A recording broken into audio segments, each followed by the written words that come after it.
మన Kadapa style mutton curry ఎలా తయారు చేసుకోవాలో ఒకసారి చూద్దామా ఫ్రెండ్స్. ముందుగా మనం మటన్ 1 కిలో తీసుకుందాం. తర్వాత వచ్చేసి కట్ చేసిన ఆనియను, తర్వాత వచ్చేసి టమాటా, పచ్చిమిర్చి, కరివేపాకు, పుదీనా. అందులోకి కావాల్సిన మసాలాలు గరం మసాలా, తర్వాత వచ్చేసి గరం మసాలా, మటన్ మసాలా, ధనియాల పొడి, పసుపు, కారం పొడి, ఉప్పు, తర్వాత వచ్చేసి మనకు కొబ్బరి పొడి.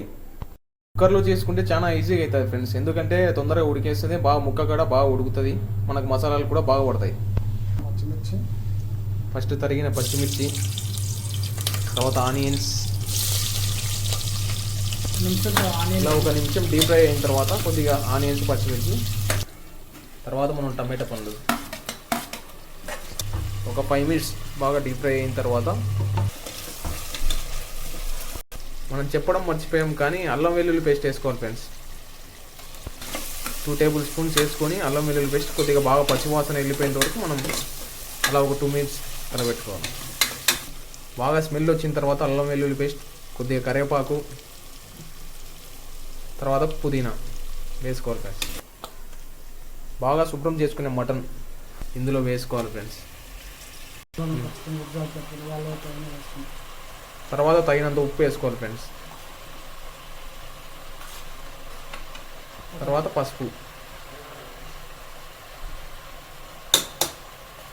ఇలా 2 వేసిన తర్వాత బాగా కలిపించుకోవాలి ఫ్రెండ్స్. తర్వాత కారం పొడి వేసుకోవాలి ఫ్రెండ్స్.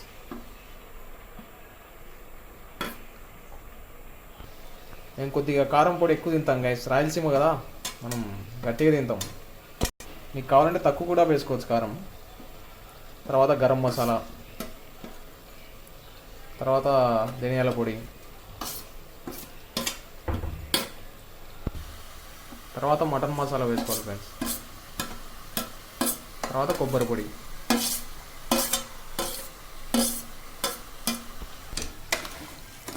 ఇలా వేసిన తర్వాత మసాలా అంతా కలిసేలా ఒకసారి అలా తిప్పుకోవాలి. తర్వాత మనం వాటర్ పోసుకోవాలి ఫ్రెండ్స్. 1 కిలోకు 1.5 కప్పు పోసుకోవాలి ఫ్రెండ్స్. మనం జ్యూసీ కావాలంటే కొద్దిగా వాటర్ తక్కువ పోసుకోవచ్చు, మీకు పులుసు కావాలంటే బాగా కొద్దిగా వాటర్ ఎక్కువ యాడ్ చేసుకోవచ్చు. తర్వాత మనం మూత పెట్టేసుకొని ఒక 3 విజిల్స్ వచ్చేంత వరకు అట్లానే పెట్టుకోవాలి ఫ్రెండ్స్.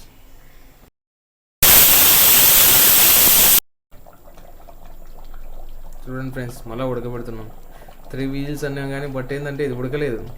మళ్ళీ ఏం చేశానంటే మళ్ళీ కుక్కర్ విజిల్ తీసేసి మళ్ళీ ఉడికిస్తున్నాం ఫ్రెండ్స్.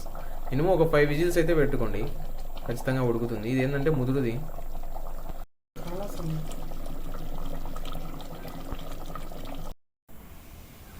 చూసారా ఫైనల్గా